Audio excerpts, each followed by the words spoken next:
8 winters after a father and son disappeared without a trace on a remote Canadian lake. The ice finally gave something back, not a body, not a boat. But something small, sealed beneath the frozen surface like a secret the lake had been holding onto for years. And once it was found, nothing about their disappearance would ever seem simple again. Mark Ellison lived for the early mornings. The kind of mornings when the mist curled low over the water and the first gulls hadn't yet started calling. On April 12, 2014, that's exactly where he planned to be, out on Black Spruce Lake in northern Ontario, fishing for spring pike with his son, Caleb. Caleb was 16, tall and lean like his father, with a smile that made people forget he was shy. It was their first real trip together since the divorce 2 years earlier. Mark had promised it would be just the two of them, no step-parents, no schedules, no phones, only fishing, campfires, and the kind of quiet you could only find this far north. The cabin they'd rented sat back from the shoreline, surrounded by birch and spruce, the lake stretching out like a sheet of glass behind it. Locals knew Black Spruce Lake, 40 miles of shoreline, dotted with islands, some no bigger than a living room, others thick with forest and deer trails. It was beautiful, and dangerous. In April, the ice was gone, but the water could still kill in minutes. That morning, Mark and Caleb loaded their gear, rods, tackle box, cooler, into Mark's aluminum fishing boat. Mark's neighbor saw them push off around 6:15 a.m., heading toward the far channel called Needle's Eye, a narrow pass between two cliffs where big pike were known to hide. It was the last confirmed sighting of either of them. By noon, the wind picked up, rolling across the lake in whitecaps. By evening, the temperature had dropped below freezing again. And by 8 p.m., when they still hadn't returned, the dock manager called the ranger station. It wasn't unusual for anglers to lose track of time, but the weather was turning, and here, night could close in fast. By midnight, search boats were cutting through black water under a sliver of moon, but what they found in those first hours didn't make sense. The first sweep of the lake should have been easy. Mark's boat was aluminum, painted dull green, and in calm weather it could be spotted from a mile away. But under the sliver of moonlight, there was nothing. No reflection of metal, no bobbing silhouette. Just black water stretching in every direction. By 2 a.m., 2 more search boats joined in, their spotlights sweeping across the waves. An airboat was dispatched from the far shore, its fan slicing through the night, but even the rangers seemed uneasy. The wind had calmed, but the lake was unnervingly still, the kind of stillness that felt like it was holding something back. At 3:17 a.m., one of the rangers spotted something half-submerged along the north shore. It was the cooler, bright red, tipped on its side, wedged between rocks. Inside, the ice had melted into cold water, sloshing against 2 cans of soda and a sandwich in a plastic bag. The bread was still dry. That single detail hit everyone. If the cooler had been floating for hours, the bag would have been soaked. Instead, it looked like it had been placed there, recently. By dawn, search teams expanded to Needle's Eye, the narrow pass Mark had been headed toward. The cliffs there rose straight out of the water, their bases shadowed even at midday. Divers went down into the dark channel, their beams cutting through silt and submerged logs. But there was no boat. No tackle box. No sign of Mark or Caleb. What they did find was stranger. Near the mouth of the channel, tangled in a submerged branch, was one of Mark's oars. The wood was scraped raw in places, as if it had been dragged against rock. But on one edge was a smear the divers couldn't explain. It could have been algae or it could have been something else. When the forensic results on that oar came back, the entire tone of the search changed. When the oar came back from the lab, the report was short, but it hit hard. The smear wasn't algae. It was blood, too little to run a full DNA profile, but enough to confirm it came from a human, and the pattern, thin streaks along the grain, suggested it wasn't from a clean cut or accident. It looked like impact.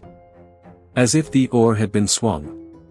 For Mark's sister, Lauren, that detail was worse than hearing nothing at all. She told reporters, if there's blood, that means there was violence. And if there was violence, who was out there with them? But violence on Black Spruce Lake was almost unheard of. There were no other missing boaters, no reports of theft, no strangers seen on the water that day. If someone had hurt them, they'd come and gone without a trace. Searchers began to focus on the islands, dozens of them, some barely more than piles of rock and driftwood. They found fresh boot prints on one, but they were washed out before they could be cast. On another, a campfire ring still smelled faintly of smoke, but no one was there. And then, nothing. By the 5th day, the official search was scaled back. By the 7th, it was over. Local volunteers kept scanning the shorelines, but the rangers' boats were pulled in, and the media vans left. For the Ellison family, it was like the world had moved on. Mark's fishing poles were still propped in the corner of the cabin. Caleb's backpack, with his wallet, his favorite hoodie, still sat on the bunk where he'd left it. But without bodies, without a boat, there was nothing to close. For 8 years, that was how it stayed. A father and son, gone without a ripple. Until the ice decided to give something back. It was late March 2022 when the thaw came early to Black Spruce Lake. Temperatures spiked for 3 days straight, and the ice, thick enough to hold snowmobiles only a week before, began to crack. That's when Jeff Harmon, a seasonal maintenance worker, spotted it. He was checking the dock at the East Marina when something under the surface caught his eye at first. He thought it was a branch frozen in place, but branches don't have stitching. He dropped to his knees on the dock, peering through. The cloudy ice there, just beneath the surface, was a glove. A single leather-work glove, the kind used for fishing and handling rope. Inside it, was a hand. Police sealed off the dock within the hour. Divers cut a wide circle into the melting ice and lifted the glove carefully. The hand inside was perfectly preserved by 8 winters in sub-zero temperatures, pale, rigid, the fingernail still intact, and on the ring finger, a plain silver band. Mark Ellison's wife, Dana, didn't need a lab to tell her she'd seen that ring every day for 18 years, but that wasn't the part that set investigators on edge. The glove was zipped into a waterproof gear pouch. It hadn't simply drifted under the ice, it had been sealed, and sunk, deliberately, and when they thawed the pouch completely, they found something else inside.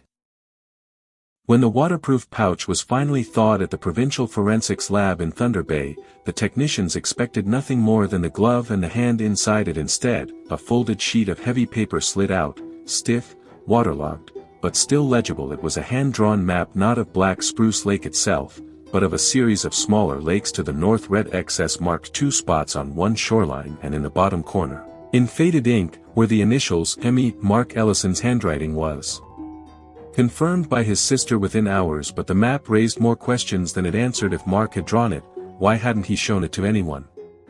Why hide it in a sealed pouch with a glove, and why sink it where it might never be found? Detectives brought in RCMP search teams to explore the lakes marked on the map. One of them, Crowbait Lake, was even more remote than Black Spruce, accessible only by logging road and a 2-mile portage, and in early April, it was still ringed in ice. By the 2nd day of the search, they found something at Crowbait's north shore, a rusted metal thermos, wedged between 2 boulders just above the waterline. Inside were scraps of nylon fishing line, and 2 shell casings, .22 caliber. That single detail changed everything. If Mark and Caleb had been out on a peaceful fishing trip, there was no reason for ammunition to end up sealed in a thermos at a different lake. And .22 rounds, small, quiet, weren't for hunting pike, they were for something else entirely. Theories that had been dormant for 8 years came rushing back. Had Mark been involved in something off the books? Had Caleb seen something he wasn't supposed to? Or were they just in the wrong place at the wrong time? The final clue would come not from the lakes, but from a man who'd been silent since the very first night they vanished. His name was Joe Maddox. Back in 2014, Joe worked maintenance at the marina where Mark had docked his boat. He was one of the last people to see them leave that morning. At the time, his statement to police was short: they headed toward Needles Eye, looked fine to me.